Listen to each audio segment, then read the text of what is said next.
Hello साथियों, आज हम बात करेंगे क्लास 10th के हिंदी सब्जेक्ट के पार्ट 3 भारत से हम क्या सीखे से उसके बारे में जानेंगे। देखिए, किसी भी पाठ को पढ़ने से पहले हम उसके लेखक के बारे में जान लेते हैं। ठीक, देखिए, भारत से हम क्या सीखे, इस पाठ के जो लेखक है उनका नाम है फ्रेडरिक मैक्स मुलर, जिनका जन्म जो है 6 दिसंबर 1823 ईस्वी को जर्मनी के डेसाउ नामक नगर में हुआ था और इनकी मृत्यु 28 अक्टूबर 1900 ईस्वी को हुआ। इनके पिताजी का नाम था विल्हेल्म मूलर और माताजी का नाम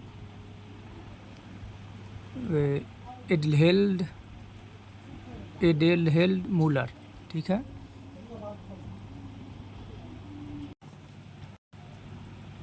मैक्स मुलर जी जब 4 वर्ष के हुए तो उनके पिताजी की मृत्यु हो गई और पिता के निधन के बाद उनके परिवार की आर्थिक स्थिति बहुत ही दयनीय हो गई।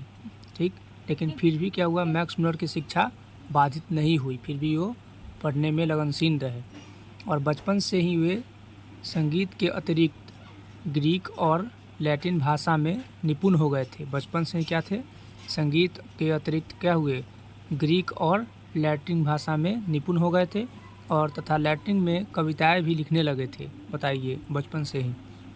और 18 वर्ष की उम्र में लिपजिंग विश्वविद्यालय में उन्होंने संस्कृत का अध्ययन आरंभ कर दिया था। 18 वर्ष की उम्र में कहाँ चले गए थे, लिपजिंग विश्वविद्यालय। ठीक, और उनकी कुछ साहित्य रचनाएं हैं, उनके बारे में देखिए।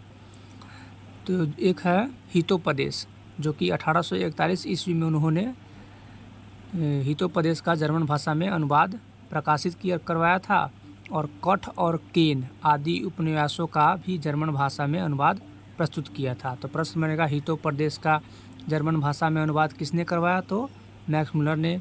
और कठ और केन आदि उपन्यासों का भी जर्मन भाषा में अनुवाद किसने करवाया, तो मैक्स मुलर ने।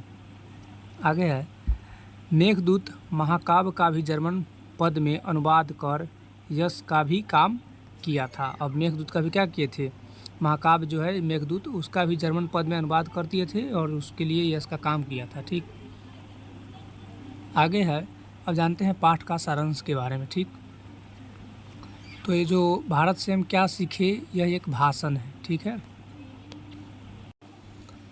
देखिए, प्रस्तुत पाठ जो है भारत से हम क्या सीखे मैक्स मुलर द्वारा लिखा गया है और इसका भाषांतरण डॉक्टर भवानी शंकर त्रिवेदी ने किया है। अब पूछेगा कि भारत से हम क्या सीखे का भाषांतरण किसने किया है, तो डॉक्टर भवानी शंकर त्रिवेदी ने किया है और इसमें लेखक ने भारत की विशेषताओं पर प्रकाश डाला है।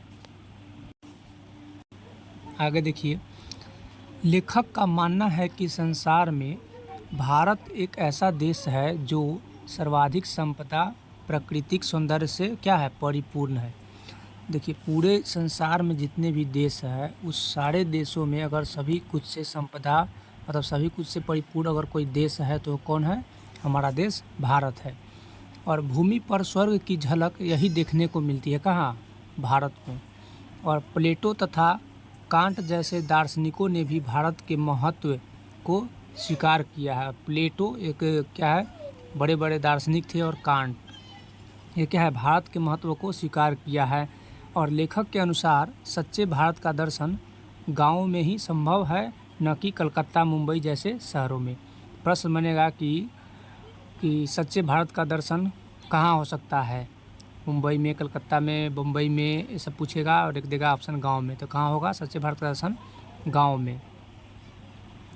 आगे देखते हैं कि कृषि की महत्ता,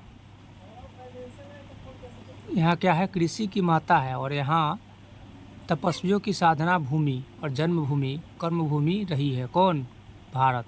और भारत में अनेक विदेशी सिक्कों का भंडार था। भारत में क्या था, अनेक विदेशी जो सिक्के हैं उसका भंडार था। कौन कौन से, देखिए, ईरानी, केरियन, थ्रीसियन, पार्थियन, यूनानी, मेडेलियन, सक्को, रोमन और मुस्लिम शासकों के सिक्के यहाँ प्रचुर मात्रा में मिलते थे। कहाँ मिलते थे, भारत में।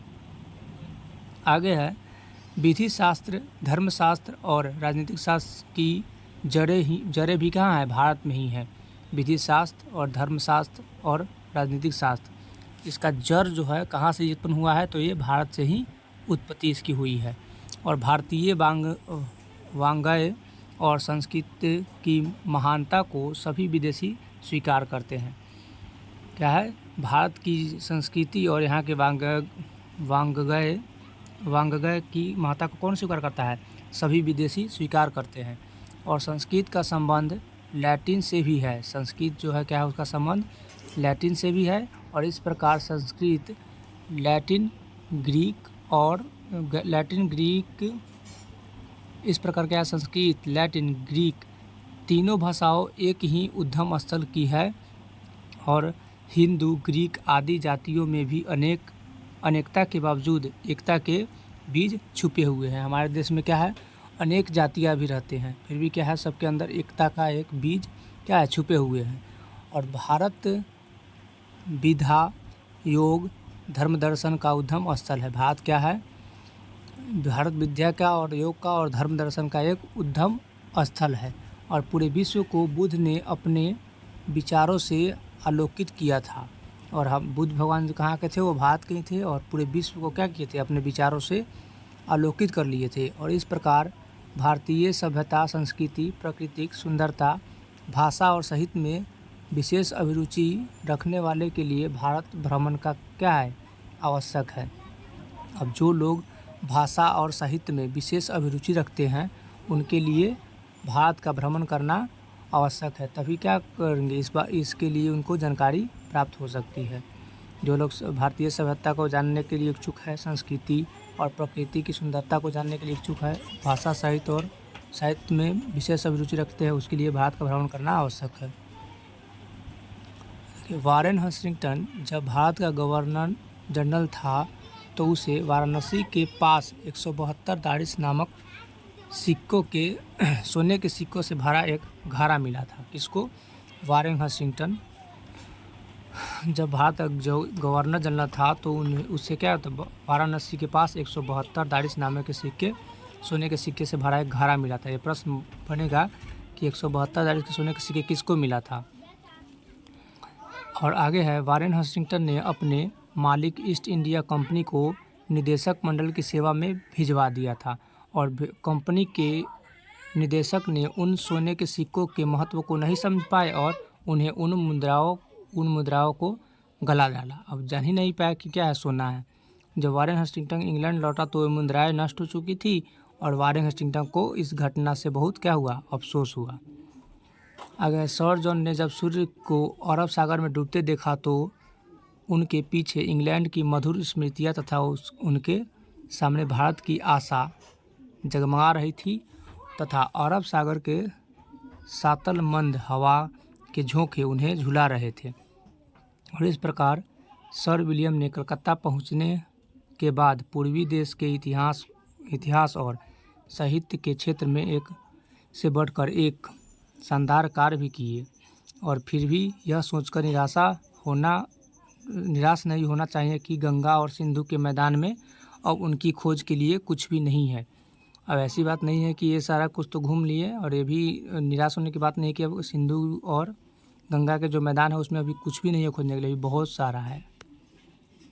देखिए आगे, इस किताब से पढ़ते तो आप खुद से पढ़िएगा तो ये बात आपको जानकारी मिल जाएगी कि जब मैक्स मुलर जी जब भाषण दे रहे थे, तो वहाँ की जो रानी विक्टोरिया थी, वो उनसे बहुत प्रभावित हो गई थी। और वो मैक्स मुलर जी को एक नाइट की उपाधि दे दिया था। लेकिन मैक्स मुलर जी ने उनको इनकार कर दिया थी कि आप ही को मुबारक, मतलब मुझे नहीं चाहिए नाइट की उपाधि, ठीक।